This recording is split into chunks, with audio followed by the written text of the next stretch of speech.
ప్రైజులో ప్రభుపక్షముగా మీ అందరికీ శుభాలు ఆశీస్సులు తెలియజేస్తున్నాను. మీరందరూ క్షేమంగా ఉండాలని, కొన్ని సత్యాలు మీకు వినిపించాలని ఆశతో ప్రేమపూర్వకంగా వందనాలు తెలియజేస్తున్నాను. మా ఛానల్ చూసిన అందరూ కూడా పేరు పేరును కూడా వందనాలు. అలాగే మీరు చూస్తున్న ప్రతి మాట, ప్రతి ఆలోచన మనం దేవుడి మాటలు వినాలి. మన దేవుడి మాటలు వింటేనే మనం జ్ఞాపం చేసుకోవాలి, మన జ్ఞాపకత్వం చేసుకోవాలి. ప్రభువు బల్ల అనే మాటకి ఆ రొట్టె విరుచుట, ద్రాక్ష తాగుట, శిష్యులను సేవకులు ఇచ్చాడు. ఈ రొట్టె, ఈ దాసరసం మనం తీసుకుంటున్నాం కనుక అపవిత్రను దూరపెట్టండి, పవిత్రమైన మనసును మార్చుకుని నేను ఇంకే పాపము చేయను అని ఆ బల్లకాడ వెళ్ళినప్పుడు ఆ ప్రభువు ఇచ్చింది వాగ్దాన ప్రకారముగా దేవుడు సేవించే మాట, దేవుడు ఆలోచన మాట, ఆ ప్రభు పక్షముగా ఆ బల్ల నిలబడినాడు. ఇదిగో ఇది నా రొట్టె శరీరముగా, మీ బలహీనతలు పడిపోయాడు ఈ రొట్టె. మా ఒంటిలోని జీవాత్మ లేనప్పుడు, మన ఒంటిలోనూ బ్లడ్ లేనప్పుడు ఏం చేస్తాం? ఒక దాసారసంగా ఇచ్చాడు. ఎందుకని? మన చేసిన అపరాధాలు పరిశుద్ధపరచడానికే, మన దురాలోచన మన శరీరంలో ఉన్న పరిశుద్ధపడటానికే ఆ రక్తం చిందించాడు, బలపరిచాడు. పవిత్రమైన మనసు కావాలి. ఈ వాక్యములను ప్రభు బల్ల మాటకి కొన్ని సత్యాలు మీకు సంపాదించబడుతున్నాను. యోహాను సువార్త 6:6 ఇందులోనూ మాట ఉందండి. 6:13 వెళ్తే 23 వెళ్తే, అయితే ప్రభువును కృతజ్ఞత చెల్లించండి, వారు రొట్టెను భుజించిన చోట నన్ను నా దగ్గర ఉన్న తిబేరి నుండి వేరే చిన్న దోషను వచ్చింది. కాబట్టి యేసు అతని శిశువులు అక్కడి నుంచి లేకపోయాను. అక్కడ యేసు ప్రభు వినాలంటే యేసు ఆయన శిశువులు అక్కడ లేకపోవట జనసమూహం చూసి వారు చిన్న దోణి ఎక్కి యేసు వెతుకుతూ కరపరివాహములకు వచ్చేది. సముద్ర పుట్టములకు ఆయన అనుకొని, బోధకుడా నువ్వు ఎక్కడికి వెళ్తున్నావు అని వచ్చింది. ఇక్కడ చూస్తే ప్రభుకి బలచడు కృతజ్ఞత చెల్లించాలి. ప్రభు ఏం చెప్పాడు? ఈ రొట్టె చూడు, మనకు కృతజ్ఞత చెల్లిస్తున్నాం. ఆయన మాట మనం వినాలి. విన్నప్పుడు మరి ఇక్కడ చూస్తే యోహాను సువార్త 6:54 వెళ్తే ఇక్కడ చిన్న మాటను చూడండి. 54 నా శరీరమును తిని నా రక్తమును తాగిన వాడే నిత్య జీవమును గలవాడతాడు. ఇక్కడ ఏమందా ఏం చెప్పాడంటే, నా శరీరము తిని నా రక్తము తాగిన వాడు నిత్య జీవము గలుగుతాడు. అత్య దినములకు నేను వారికి లేపుతాను. నా శరీరమును నిజమైన ఆహారమును, నా రక్తమును నిజమైన పానమై ఉన్నది. నా శరీరం తిని నా రక్తం తాగినవాడు నేను వారి యందు నిలిచి ఉండను. ప్రభు అంటున్నాడు, ఎవరు నిలిచి ఉంటాడు? రక్తమును, ఇక్కడ నా శరీరమును భుజించినవాడు ఆయన అతి దినములోనికి వారికి లేపుతాడు. ఏ సమస్యలోనూ మనం బలహీనత పడిపోయామో లేపుతాడు.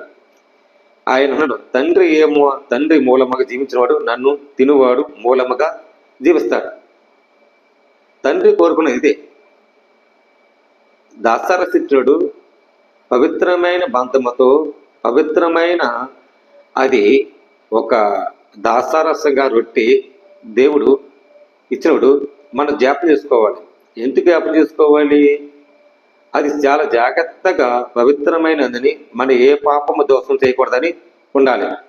మన ఎవరి మట్టి వాళ్ళు ఇచ్చేస్తుంటారు, అలా తీసుకోకూడదు. దైవజన్ములు పవిత్రమైన మాటలతో ఇలా నేర్పించాలి. ఏం నేర్పించాలి? ఇదిగో ఇదందరం మనం తండ్రి నెరవేర్చే వరకు ఈ రొట్టె దాసరసం మనం భుజించుకుంటున్నాం. ఇది పవిత్రమైంది, ఆయన శరీరమని రక్తమని మనం తింటున్నాం, తాగుతున్నాం. కానీ ఆయన తండ్రిని మరి పరలోక వారసులు నిత్య జీవించాలంటే మనం ఇది గ్యాప్ చేసుకొని మన అపవిత్రమైన చోటుని దూరపెట్టి పవిత్రమైన చోటు దేవుడు ఎందు విశ్వసించాలని ఈ వాక్యములు రాయబడ్డది. అలా క్రీస్తు వచ్చే వరకు మనం సేవించే విధానం రావాలి. ప్రియమిత్రుడా, ఆయన మూలముగా లోకములకు దిగి వచ్చిన ఆహార బిరుతులకు అన్నీ ఉన్నాయి. అది చూస్తే 1 కొరింథీయులకు వెళ్తే ఇక్కడ చిన్న మాట ఉందండి.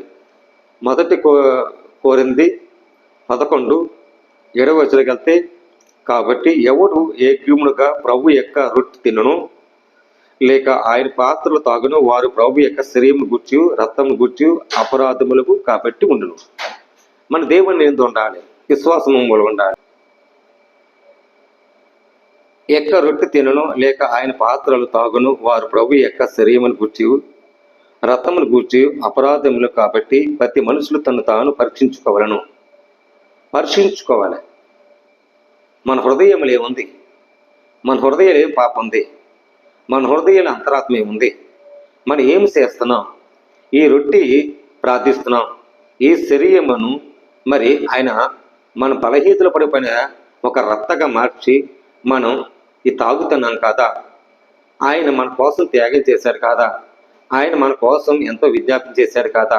కనుక మన జాగ్రత్త అపవిత్రమైన అపరాధం దూరపెట్టి ఇది చోటు చేసినడు మనం ఇవ్వాలి. ఎవరు మట్టి వాళ్ళు పుచ్చుకొని ఎవరు ఎట్టి మట్టి అట్టినేతం కాదు. ఇదేంటి ఇక్కడ ఏముందండి? ఒక్కసారి జ్ఞాపకం చేసుకో. ఈ శరీరమును రక్తమును తాగుతున్నాం కనుక ఇది ప్రాణానికి ప్రాణం పెట్టిన యేసయ్యని గూర్చి మనం ఆలోచించాలి. దేవుని ఎంత క్రియలు చెప్పాలి. అపరాధులు కాబట్టి మనుషులు ఈగులకు భరించుకోవను, అలా రొట్టెని తాగిన ఆ పాత్ర తాగవలను. కానీ ఇక్కడ ఏముందండి?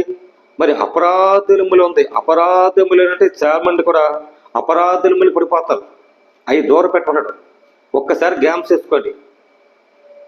మన అపరాధులు పెట్టి మనం మాట్లాడటం కాదు, దానికి ఒక్కసారి జ్ఞాపకం చేసుకొని ఇది మనకి దేవుడు మనకి ఈ పాత్ర తాగమన్నాడు కదా శరీరం గురించి, అంతేగాని శిక్షకి మనం అనుభవించడు కదా, ఈ శిక్ష పాత్రగా మనం అనుభవించి దేవుని ఎంత విశ్వాసించుతున్నాం కదా అని క్షణములు మనం తెలుసుకోవాలి. ఇప్పుడు బిడ్డరా, ఈ విషయం మనం తెలుసుకోవాలని దేవుని యొక్క విశ్వాసం మూలంగా దేవుని యొక్క ఆత్మీయంగా నడిపించే విధానాలను ఒక్కసారి మనం జ్ఞాపకం చేసుకొని ఆలోచనగా ఉండాలని ప్రభు పక్షముగా మీరందరికీ శుభాల ఆశీస్సులు తెలియజేస్తున్నాను. ఈ ద్రాక్షారసం రొట్టె మరి ప్రభు బల్ల అనే మాటకి మీకు నేర్పించా. ఈ విషయం మనం తెలుసుకోవాలని ప్రభు పేరట మీరందరికీ వందనాలు తెలియజేస్తున్నాను. దేవుడి మాటలు దీవించి ఆశ్రయించిన కాక ఆమేన్. ప్రార్థన చేద్దాం. ప్రేమగల తండ్రి, కృపగల దేవానికి స్తోత్రాలు. మరి ఈ రొట్టె ప్రభు ఒక్కసారి జ్ఞాపకం చేసుకోండి తండ్రి. నిజే ప్రభా, మిమ్మల్ని జ్ఞాపకం చేసుకుంటున్నాం. ఈ రొట్టె ప్రభా, ఈ దాసరసం మాకు ఇచ్చినందుకు వందనాలు నాయన. ఒక్కసారి జ్ఞాపకం చేసుకుని నాయన ప్రభు బల్ల ప్రభన ఎవరు సేవిస్తారో వాళ్ళందరూ ఒక్కసారి జ్ఞాపకం చేసుకుని ఆ రొట్టె ప్రభా, ఆ దాసర ఇచ్చినడు ప్రభా, అయ్యా మా హృదయంలో ఉన్న అంతరాత్మ, మా హృదయంలో ఉన్న అభిప్రాయాన్ని మొదలుపెట్టి నీలో ఉన్నట్లుగా నీలో ప్రేమించట్లుగా ధరింపు చేసి సాక్షి వాడుకొని సహాయం దైత్యం ఆదరించి ప్రేమించమని క్రీస్తు యేసు పరిశుద్ధాత్మ పెట్టుకుని నా పరమ తండ్రి ఆమేన్. ప్రజలండి, అందరికి వందనాలు. దేవుడు ఆశీస్సులు మీ కుటుంబాన్ని దీవించి ఆశ్రయించిన కాక ఆమేన్.